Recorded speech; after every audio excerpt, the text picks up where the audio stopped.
What's up, fight fans? Welcome to Mr. Mustache MMA News. Today, I want to discuss the announcement of MVP MMA 1. The first card has been announced in its entirety. And you know what?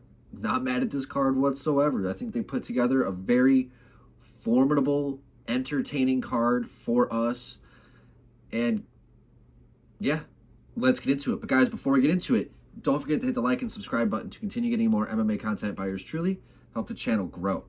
All right, guys, getting right into it. I mean, what makes this card work is that they're not putting any belts behind it. They're not trying to sit here and say, hey, we got the championship fighters over here on this side, right? They are just trying to put on good fights that is going to be entertaining and that at the end of the day we want to see, right?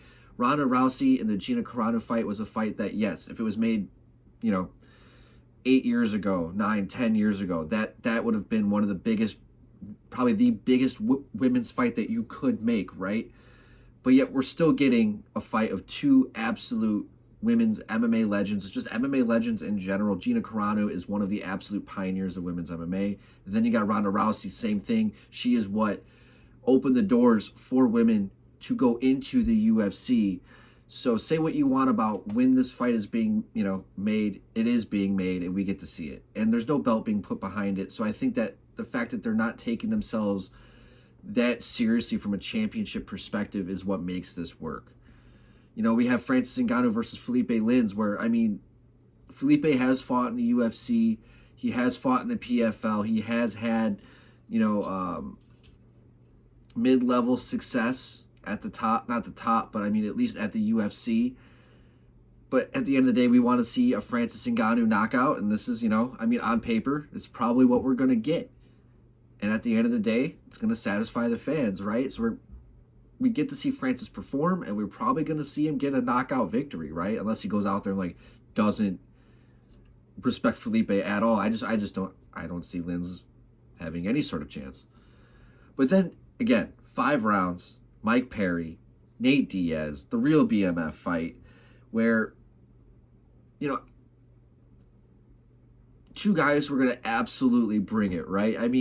Nate can kind of get it done anywhere. He's got phenomenal boxing. He's definitely way more technical in the stand-up than Mike Perry. And then on the ground, Nate Diaz is obviously light years ahead of Mike in the jiu-jitsu department and probably even the wrestling department as well. Nate's wrestling has gotten better over the years. I don't know if you guys have seen that clip after his Pettis fight where he discussed it. He didn't even know what D1 wrestlers were. And once he kind of figured that out, it really rounded out. He's basically admitted that he accidentally got better at wrestling. Had no idea that he was working with such high-level wrestlers. He had no idea about the type of credentials that they had. And we saw his game grow because of that. And then you got Mike Perry, who is just a fucking dog, right? Where, yeah, he's not the most technical striker, but he can get it done anywhere. He can put his opponents out with any shot. He is tough as shit. He's always going to march forward. He's going to bring the pressure. And what he has done at bare knuckles since leaving the UFC has solidified his name just as a combat sports, say what you want to say. Mike Perry is etched into the history of combat sports of, just being tough, gritty, the ability to kind of make his own name outside the UFC and kind of solidify himself in his own sport. This is a great fight. The UFC, they said that they offered Nate, I think it was about $10 million and that, they only had one meeting, which they thought was good, but they just never really had any contact after that. I think Nate kind of, from what I'm assuming is that they offered him, $10 million to fight Conor. And then after that, because it's okay, the UFC, they're only getting a certain amount of numbers in, a certain amount of money in. And the biggest fight for Nate is the Conor 3 fight. And that is, you're going to pay him the most for. And then after that, I'm assuming his salary would probably go down because of just what would be available for him and the type of numbers that eyeballs that would be brought in, projectedly. And that probably I'm assuming that they offered him less money, multiple fights where, yes, the Conor fight is going to be $10 million and then kind of different numbers after that. I think Nate's like, I'm going to go out and do my own thing, the Jeremy Stevens route, so to speak, just kind of be a free agent. I think that's the right move for Nate anyways. I think this is fun. Everybody wins. Everybody wins in this fight. Like, nobody loses. Even if you lose, like, it's just the fans win, Nate wins, Mike wins, everybody fucking wins, Netflix wins, all that. Love it. I absolutely love it. Lorenz Larkin, Jason Jackson. I fucking love this fight. Lorenz, former UFC fighter, former Bellator. I mean, I don't know if he was the Bellator champion. I know he fought Douglas Lima for the belt. He lost, decision. But, I mean, he's got wins over Neil Magny, Jorge Masvidal, Santiago Ponzinibbio. He's fought guys like Derek Brunson, Paul Daly.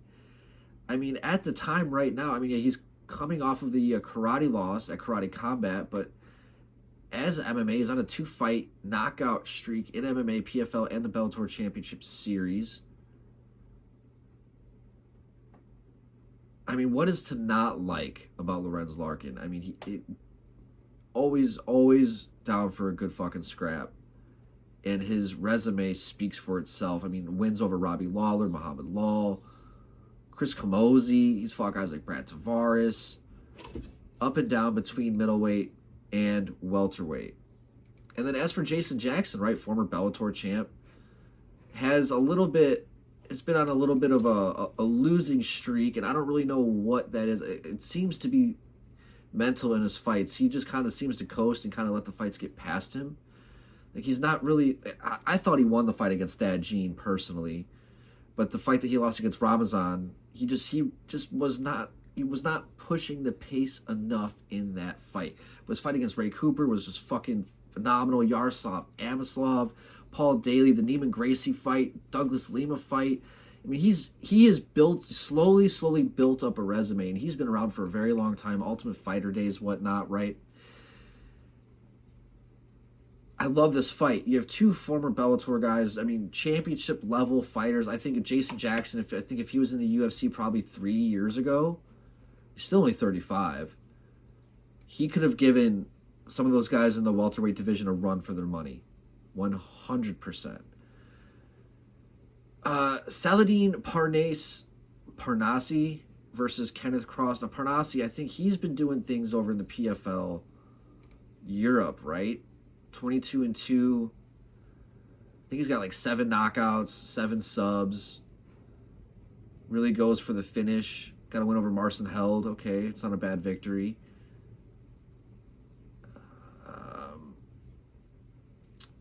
A lot of the guys that he's fought have had winning records.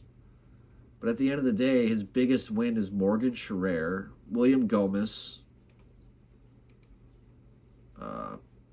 It's kind of about it. So he hasn't really fought anybody high level. But at 22-2, I mean, that does speak for itself. I mean, that is 22-2 victories. I mean, he goes out there, and he has a lot of finishes. So it's not like he's coasting. And Kenneth Cross, 17-4. Got a Contender Series victory. Got a victory over Manuel Sanchez. It's a good one. But I don't know. I don't know too much about these guys here, but it seems I've seen on the internets and on the Instagrams that people are kind of into this. But next 2 fights I'm going to be talking about here: Junior Dos Santos versus Robelis Despaigne. This is a fun one. Former UFC champion and Junior Dos Santos, who, has had a bit of a bad streak going into his later career. Hasn't really gone his way. Hasn't really, had the Alan Belcher win, had the Fabricio Verdum win, but they weren't really... He hasn't been himself, He had the shoulder injury with Jorgen De Castro. I mean, you can just see the wear and tear is just kind of worn on Junior Dos Santos, right? I mean, the guy has fought fucking everybody, from Francis to Curtis to Cyril Gane. He had the wars with Cain Velasquez, fought Stipe. I mean, who hasn't? Alistair Overeem, Frank Mir, Shane Carwin. He is, killer's row when it comes to the resume of Junior Dos Santos. Absolute legend. Should be in the Hall of Fame eventually. But going against here, Robelis Despaigne, who is just a fucking absolute freak. 6'9", 6'8", has the length to match. And when he touches guys, they fold. He's very explosive, athletic. He even though he's tall and massive, like he's athletic. Like he moves like water, great kicks, and he hits with ill intent. So I mean, he has the loss to Austin Lane in MMA. So I mean, if Junior wants to get the victory, he should probably try and utilize some wrestling, right? But it's all about even being able to get to that single leg against Robellis without getting hammer fisted to death. So, you know, I mean, early prediction, I got Robellis beating Junior Dos Santos in this fight. I do. But I like the matchup. It's a fun matchup. That's what I like about this card. Like, we're getting fun matchups, and it's not taking itself overly too seriously, right? Next up, right, the MMA return of Muhammad Mokaev versus former ONE FC champion Adriano Moraes. Guy who knocked out Mighty Mouse. What a fucking phenomenal fight. Everybody wants Mokaev back into the UFC. I think at the point we can now ignore some of the character issues of Mokaev, bring him back. But here he's got to really perform. He's got to show that he can show up to this fight. He can put on a winning performance in this fight and be exciting. Because unfortunately, UFC is only really looking for the exciting fighters. And Mokaev, too, he is such in a negative light within the UFC brass. He's got to earn that back. But he can here with a fucking big victory over a guy who very well-rounded, very big. The fight's going to be at 125, so I don't even know if Adriano can make that weight. It's definitely going to suck him down because when he fought Mighty Mouse, I'm pretty sure they fought at 135.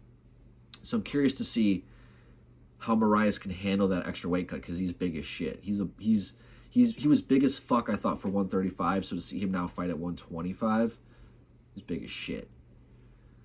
These last three fights, Namo Fazil, Jake Babian, don't know much about these guys. Fazil, 9-1, 29 years old, 4 knockouts, 3 subs.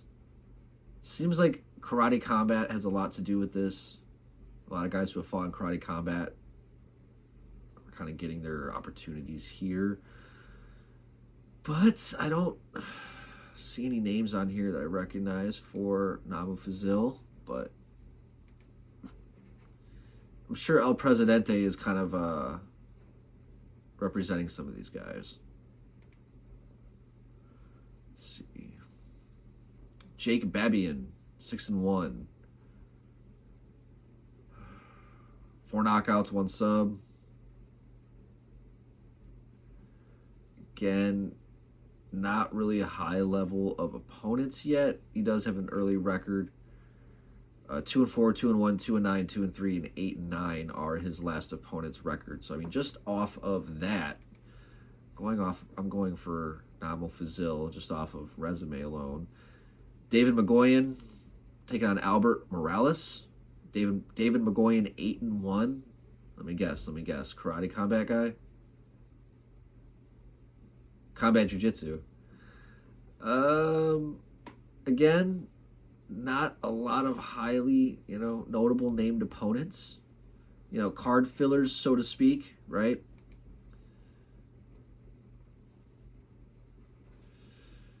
And for the last fight, Aline Pereira, Alex Pereira's, I think, sister, taking on Jade Mason Wong, I think former champion of BKFC. Fun fight, because I know Pereira over at Karate Combat. She's had some nice wins. She's 2-2 in MMA, 35 years old. But one thing I like about Pereira is that she has shown, like, good natural power, almost like Alex. Like, she is able to go out there and kind of put a beating on her opponent. She picks her shots well, and when she throws with, like, legitimate power, legitimate intent. And her 2 losses are by decision, so I'm assuming it's wrestling. But going against Jade Mason Wong here, who, BKFC, she's a striker. Not the best either. All things considering, I think that she just has a little bit better striking than some of the other girls in BKFC, but I don't know. The talent pool over there, they go for the OF girls more than the actual talent.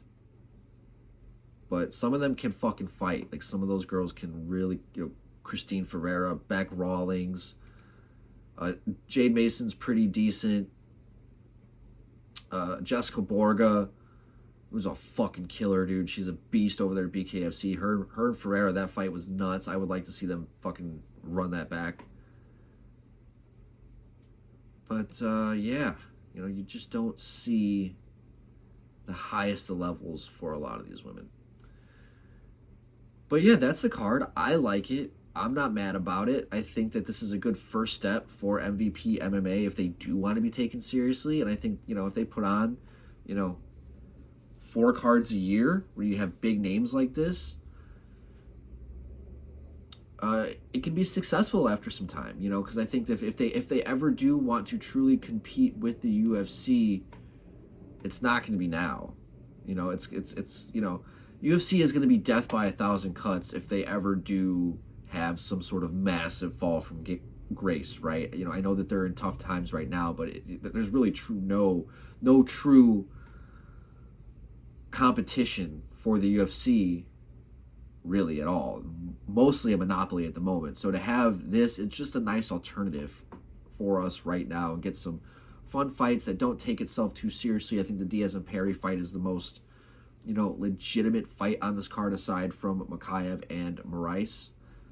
Those are the two, and I think Lorenz Larkin and Jason Jackson, like those are the most competitive fights on this card.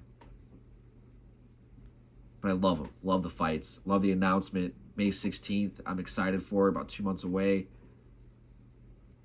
Yeah. So, guys, I'd love to hear your guys' thoughts. What do you guys have on these matchups? What do you guys think of the matchups?